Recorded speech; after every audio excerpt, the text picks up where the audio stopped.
Hi. Forward 50 is coming up in a few weeks, and we wanted to spend some time with one of our valued partners. Since the first year of Forward 50, we've been working with Code for Canada to bring some amazing civic tech ideas to the stage. This year, we have a whole Civic Tech Day planned. And so I'd like to introduce you to a couple of people from Code for Canada, and then we're going to take a quick look at what we're going to be covering at Forward 50 this November. Please welcome Miha Shah and Kay Nadalin from Code for Canada. Hey, folks, how are you? Doing well, thanks. How are you? So before we get started on what we're going to be covering, Miha, why don't you tell us a little about yourself? Sure. As Alistair said, my name is Meha. I manage the fellowship program at Code for Canada. I've been doing this for about a year and 9 months, so just involved with bringing in groups of fellows to work with government partners on specific challenges. Awesome. And Kay? All right. Hi, folks. I'm Kay Nadalin. I am one of the design fellows with Code for Canada's cohort number 4. And for the past few months, I've had the pleasure of working with Transport Canada, and in particular, the Marine Safety and Security team. We've been working to help seafarers, so anyone who works on a commercial vessel within Canada, to obtain their certificates. So the things that say, yes, they are indeed qualified to do the work that they are wanting to do as a seafarer. So for folks who aren't familiar with the civic tech movement, it seems to be this third space between the public and the private sector. Can you explain a little bit, Miha, about what is civic tech and why that role is necessary in the world today? Yeah, sure. So with our, when we think about tech and building civic capacity government, the fellowship is a 10-month program where we embed teams of fellows, so digital professionals like UX designers, product managers, and developers, to work for 10 months in government. And we sort of look at it as building civic capacity in government, in the digital government space, and building civic capacity within the tech and design community here in Canada. So that's sort of how we see this third space. The fellowship is unique because it provides an opportunity to people to sort of test out government and to decide whether if it's for them and how long. And I'm sure Kay can speak to this, or whether they can see themselves working in the public sector. So I think it's for folks who are just looking to make a difference, interested in government, and in using their skills to for social good, but are not necessarily sure that they want to commit to a life in government. And it's also not easy to enter the public service. So this is a good way to sort of dip your toes in that and see if this is something for you. So it sort of exists as that sandbox for folks to try and play, try something new and see whether this world is for them, between tech and government and social good. Okay, I'm going to hand it over to you to speak more about why you chose to take that leap. Sure, thanks, Meha. So I totally echo everything that you said. And to add on to that, I would also say, when I think about civic tech and the idea of that sandbox that you mentioned, it's also an interesting space for, the government, so the public servants, to also do some experimentation and to, play and to try things in a new way. As we know within government, there's always going to be a certain level of, risk aversion, because they have, these really big responsibilities of providing services, either across a country, across a province, across a city. And so, when it comes to a civic tech space, that's kind of where, public servants are able to, maybe experiment and try something in a new way or a different way of working than, perhaps they might have in the past. And being able to do that alongside folks from the private sector, it brings out new ways of working. What do you think is the biggest difference between public sector and private sector design, Kay? It's a really great question. I think when it comes to the difference between private and public, I think what we've seen is the private sector, perhaps maybe maturing a little bit faster than the public sector. And that's not to say that's, a blanket statement across the board. There's certainly examples on both sides where folks have, matured from a design perspective. But overall, I would say, government is really working within these existing structures, existing processes, and, making change within those, takes some effort. And there's definitely lots of great work happening within, government organizations to introduce new ways of working and introduce design specifically. But it takes a little bit of time, right? As opposed to, maybe a private sector organization that's starting from the ground up, they're able to have that design focus right from day one. It does seem, I was talking to Jen Palka about the changes in sort of government and this idea that we used to design around a particular bureaucracy. So the classic example is someone wants to move from Alberta to Montreal.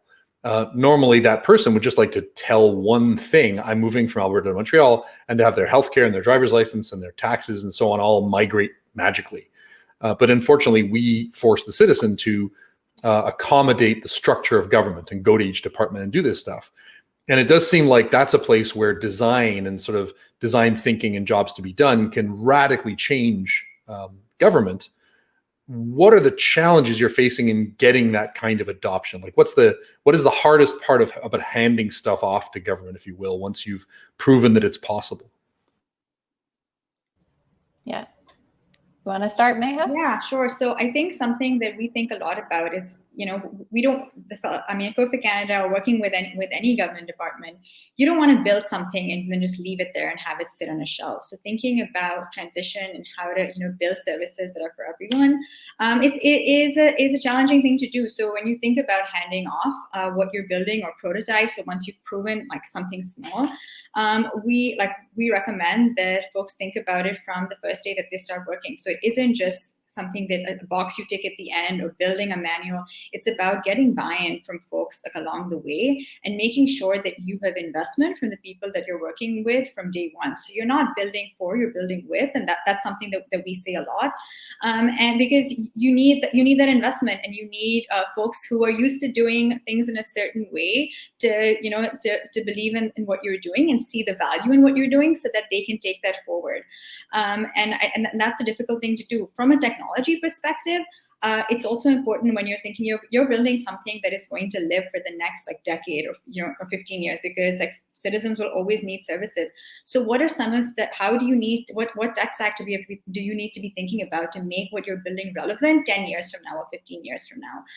Going back to what Kay said earlier, you're also in the private sector, you're maybe building for a much smaller audience and you're designing things for a much smaller audience. But when your users are anyone in Canada who will ever turn 60, or anyone in Canada who will ever need,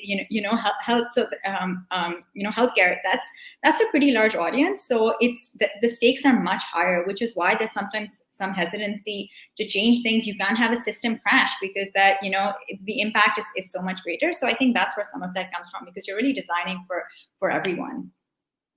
Yeah, I think one of the challenges there is how do you innovate without becoming shadow IT?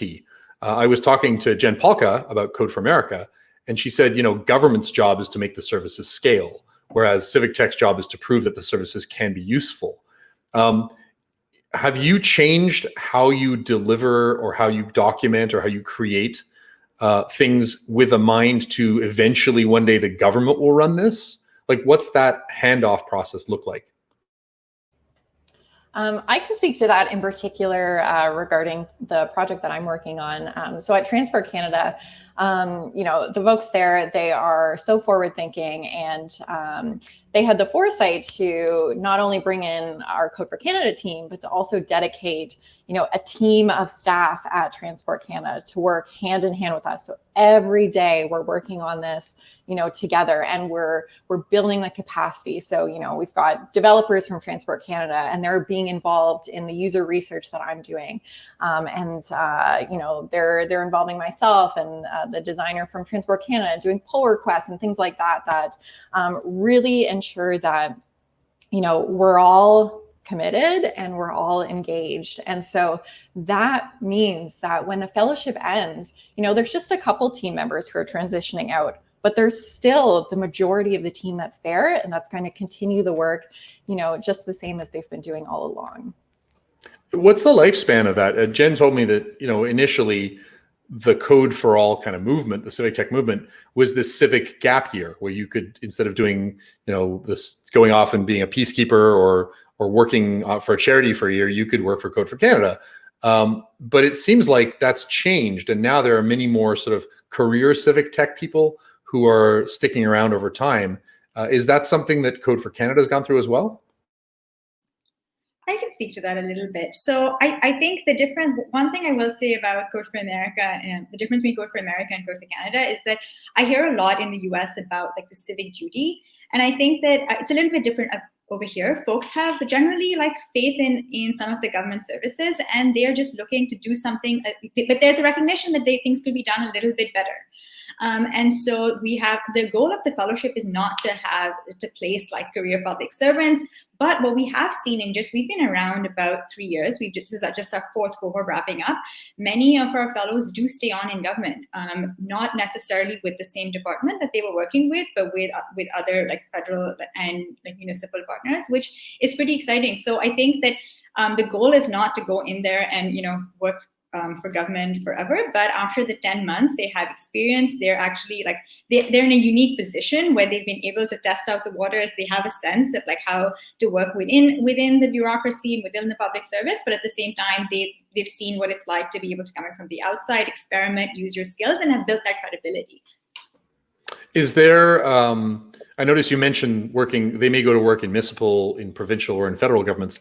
Is there something advantageous for Code for Canada in that you can work with people at all those levels, and in Canada as a country structured like we are, healthcare and driving happens at the provincial level, taxes happen at the provincial and the federal level, certain things like garbage collection happens at the municipal level. Do you have a unique ability to kind of stretch across those things that other governments that have their hands are tied?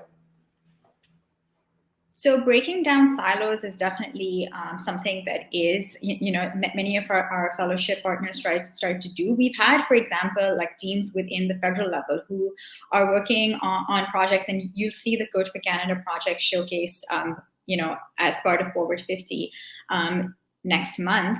And they've been thinking that there is information, as you said earlier, that's collected on the provincial level that different federal departments could maybe use. So they're thinking, they've tried to build those connections through the Code for Canada network. We've worked, for the city of Toronto, with the province of Ontario, and with many different federal partners. So we have some of those like relationships that like our fellows can leverage when working with them. So yeah, that's definitely something that we're thinking about, how to leverage those relationships and break down those silos.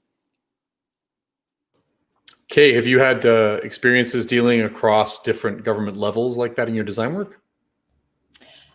So I definitely had the pleasure of having worked briefly in the public sector many years prior to joining Code for Canada. So I worked at the municipal level and had a very similar experience in that was kind of coming in, municipal level, but like adjacent of government. And so was able to do things that were maybe a little bit more innovative or out of the box than, my peers who were, city employees.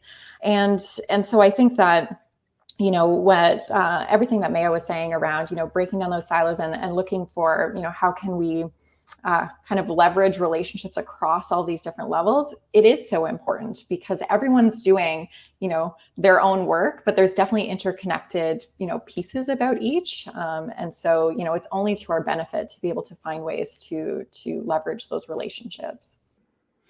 So Maya, you mentioned the Code for Canada showcase at Forward 50. Let's switch to what we have planned next month. Do you want to talk a little about what people will see in the showcase? Sure. So at the end of each 10-month fellowship, where teams like ACE have worked with government partners for 10 months on one specific challenge, they get to show one fellow from each team alongside a government partner. So this is not just a Code for Canada thing. This is absolutely a collaboration between someone from Transport Canada, in the case of Case team, and one of our fellows. We'll actually get to share out what it is that they built, which is one more obvious goal of something like a fellowship, like what is the digital product or the prototype. But the second is what they learned along the way, that piece around building digital capacity, what the government partners learned from our fellows, and what our fellows learned from working in 10 months in government. So we will have 4 different teams, 2 different teams with Transport Canada, 1 team with Measurement Canada, which is also a federal department, and 1 with the Ontario Ministry of agriculture, food, and rural affairs. I hope I got that right, with the province. And they'll showcase what it is that they learned along the way, try and capture their journey within 20 minutes. So it's a great opportunity to learn about some of these collaborations, what it means to work, with different levels of government for 10 months, and what their plans are to move that work forward. So if you're someone who's interested in seeing how that's done, it's a great place to do that. And I think I'm really happy how the schedule has lined up, because we're doing the civic tech stuff in the afternoon.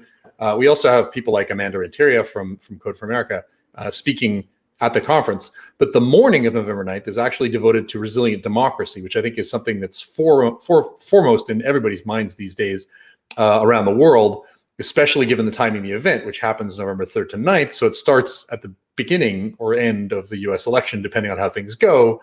But the fact that we're doing the resilient democracy stuff really does feel like this is the time when, if people don't like the way democracy is working, then they can get involved in civic tech movements and actually try and be part of that change rather than waiting for someone else to save things. Have you seen a change in enrollment or interest in this as a result of the current political news? Like, what's the buzz around the Code for Civic Tech movement these days? I will say that we had a lot of interest this year in our incoming cohort of fellows that begins November 2nd, more than we've ever seen before. But a big impetus for that was actually COVID-19. And I will say that it wasn't so much about politics, but a lot of folks mentioned how they've seen government come together. So things like how CERB was delivered, and how they've seen that, here in Canada, so many people are dependent on services provided by government, whether it's, supports for businesses and wanting to make a difference, and seeing like how the impact that they could make in the private sector versus working for Employment and Social Development Canada, which is going to be, delivering many of these services that folks depend on for their livelihood now. So I will say here we saw a big change, but it was, I think, related more to the pandemic, which of course is front and center for everyone everywhere, and not as much politics. Yeah, we were actually very happy to see how that went. Pia Andrews first came to Forward 50 our first year. The second year, she gave 7 talks and left with a sore throat, and her voice almost went out. Third year, she had meetings all over Capitol Hill. And then she basically came to work for Canada, although she's back down in Australia, moved to Canada. And then while she was waiting in a hotel, before she even had a house, COVID hit. She turned the hotel's restaurant into her office and was involved in delivering CERB in record time. So I think it's great to see what a motivator that has been to show people they can change things, but also how bringing together these open government, digital government people from around the world is helping. So we have these case studies. I'm going to try something. We're going to have a little adventure here, and I'm going to share a screen. We've practiced this before, but I want you all to go over to one of the platforms we're using. This is something called Wonder. And when you're in that platform, you can go and see different people. I'm going to show you how this system works. Basically, what we're looking at here is a tool for us to have at scale, serendipitous kind of conversations. And so here we can see different people, and we're going to zoom in and zoom out, and there can be up to 100,000 people in this little world. I'm going to go over here and I'm going to join this little gathering, and we're going to go hang out with the folks in the leadership and culture. And as soon as I get here, there's a video conference, and we're all having a conversation about what we're doing online here. So this is one of the tools that we're going to be using. This handles 100,000 people. So I'm hoping that you can have a Code for Canada meeting in one of these kind of meeting spaces where we can have conversations. Obviously, normally our mics would all be on, and there'd be a cacophony of noise. So I'm going to show you one other system because that one's kind of neat. But we also have a smaller tool for more diplomatic and like narrow scale networking. So if you'll join me in the second tool, which is the one we call Kumo Space, Luke and I are there now, but you can see what's happening here. So in Kumo Space, we're going to move around. And here our videos are actually happening in real time. Let's all go to the piano and listen to some music. Okay, let's go over and pour ourselves a drink. It's a little early in the day, but you can pour yourself a virtual drink. And when you click on the button, you'll see a little cocktail glass appear next to you, a little glass of wine, and that goes down gradually over time. And then when we are in a fairly close environment like this, we can get together, we can just zoom in and see ourselves like this and have a conversation. The cool thing about this platform is there's a range that shows who can hear us. And then so you can navigate the map of the overall room and find somebody. But in that range, it means that if I move over here, I sort of drop off, but you can hear people in the background. And then I can also go in and I can broadcast something to the whole world or make an announcement to everybody. So one of the things that we're really excited about is that we realize that while we've got great content and there's a ton of amazing speakers, probably the best speakers we've ever had because of the fact that it's virtual, we recognize that you can get content anywhere. And so we really wanted to find ways to use technology to bring us together at a time when we can't be together physically. And we're hoping that some of these meeting rooms and platforms and stuff will be ways for you to connect. We have a sort of chat roulette model that will dynamically choose someone for you to talk to based on common interests, and you can reach out to people. And I think what's lost in a lot of this discussion about virtual events is that it's not about the content. The content's got to be there, but that's kind of table stakes. It's about a platform for people to interact with one another. And so what I'm really hoping for is that when you're doing your Civic Tech afternoon and bringing people in from the Civic Tech organizations around the world, these tools are ways for those people to get together and start like talking to one another, networking, meeting new people, reconnecting with old ones. So really excited about that. Meha, what groups do you think will be most interested in the content that you're putting on with us on the Monday afternoon on the 9th? I know that we have at Code for Canada personally learned so much from similar programs around the world. So you referenced Code for America a few times, and even like Code for Australia. So I know that for me, someone working at Code for Canada, it was so, I mean, I've attended one of their Brigade Congress last week, and then last year, sorry, at the same time this week actually. And it was just so helpful to hear from folks in different contexts to see some of the best practices. But you spoke earlier about like regional governments and like working across silos. Since the conference is virtual, I think there's so many great opportunities for folks within who we have never worked with before within smaller governments across Canada or the provinces to see some of this work, see what collaboration between folks in the private sector and government can look like, and have those chats and conversations. So I think it's great that they can see the showcase presentations to see what's possible, but then like make sure that you follow up with some of the fellows like Kay over here to hear more about her experience and what like drew her to, you know, the digital government space and things like that. So I think there's many cool opportunities. And since we're no longer, you know, you don't have to travel in from across the country to get to Ottawa, I'm hoping that there'll be many more folks from across Canada, you know, participating and having these conversations and asking these great questions.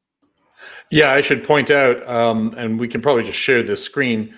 There's actually a program we have this year where we're giving 2 tickets to anybody from any individual municipality, province, territory, or state. So the first 2 people who apply from region. And I know that some of the folks that were in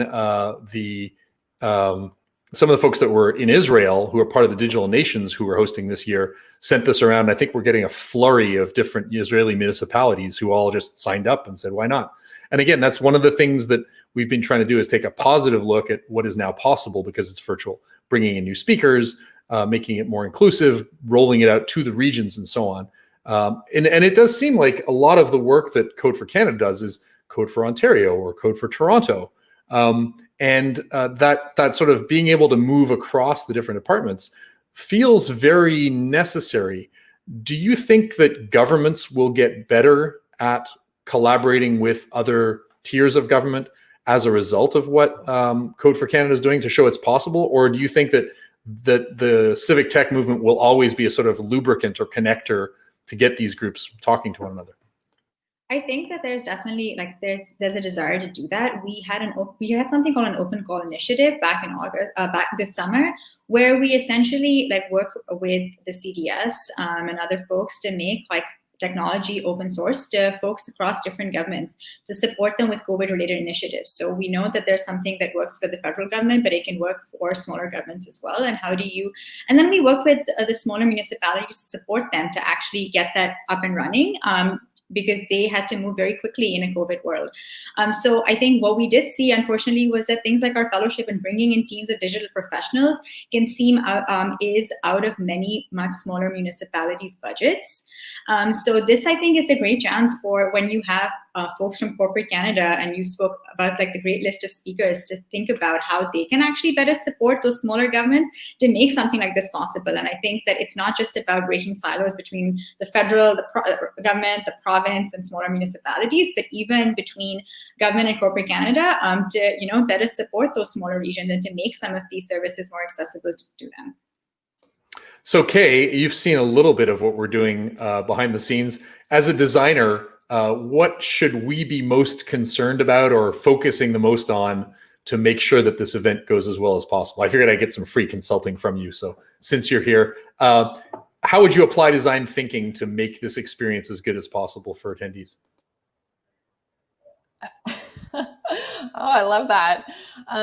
So for me, the biggest thing that came to mind, which I think you touched on a few moments ago, is around, making the experience as inclusive as possible. With everything that's going on in the world right now, keeping in mind equity, keeping in mind how do we, extend opportunities to folks that, maybe don't have them right at their fingertips right away, is so important. And it's even more important within, the tech sector, specifically if we think about that, Black designers, people of color, heading into product management, all of these types of roles that, perhaps haven't seen the breadth of knowledge and wisdom that's out there in the world, is really something that we have to think about. And so I love seeing that you folks are offering, these 2 free spots to, folks in regional government. Like, that's amazing. I would say any additional opportunities that you have to extend the reach of this is only for all of our benefit. Yeah, we do have Ryan Hum doing a session. I think he's doing a session on inclusive design as well. One of the things that came up loud and clear when we talked to Kathy Pham, who teaches this stuff at Harvard and has been running inclusive design and progressive design thinking at HBS and at Mozilla and so on. So Christo Vahar, who's the CTO of Estonia, has been on a 3-year journey to build a chatbot, which sounds like a lot of work for a chatbot, but when you're trying to get all these technologies and all these departments to work together so that you present a single face for the user, that's a hard problem to solve. And we decided that we'd have Kathy come in, and the two of them are going to have a conversation about that, because it's sort of midway through delivery. Last year, he talked about what he was going to do. Now they're actually doing it. But having Kathy come in and sort of not really audit, but understand the process they're doing and how they're trying things out, especially with something like a chatbot, which can go sideways very quickly if it's responding to user feedback.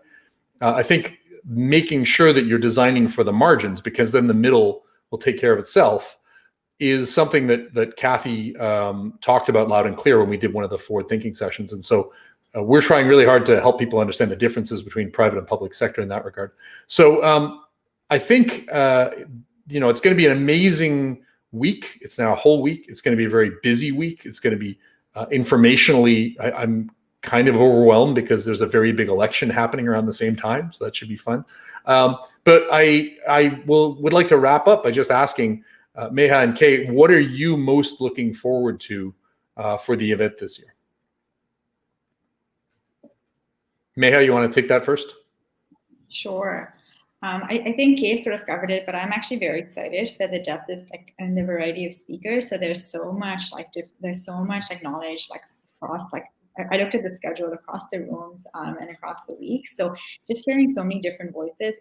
Not so many people get to experience this, having people come together. Like Forward 50 is such a unique opportunity for that, being such a large digital government conference. And this year we get to experience it virtually from our own homes. So there's not even that barrier, as I said, to travel. So I know I'm personally very excited to be able to be a part of it and join in on so many different sessions from a distance. And so, yeah, looking forward to hearing this. And especially, and of course, special, placing my heart for the end of cohort 4 and their showcase and seeing all the great work that they've done. Yeah, it does seem like a great way to sort of wrap things up and bring on the new cohort as well, because they'll be starting right before that. That's correct. Yep, the same week. How about you, Kay? I'd echo exactly what Maya said, and then maybe I'll also add, I'm really interested to try out these interactive, tools that you just walked us through a few minutes ago. I think that, when it comes to virtual events, one of the things that I really miss is just, chatting somebody up, that you would normally at a, in-person event. So I think this will be a really neat opportunity to try to bring some of those spontaneous connections into the virtual space. Well, that's certainly our hope. And I think the more people put into the preparation for the event, setting their schedules, updating their profiles, the more they'll get out of it. So we're hoping that people will get heavily engaged in the platform.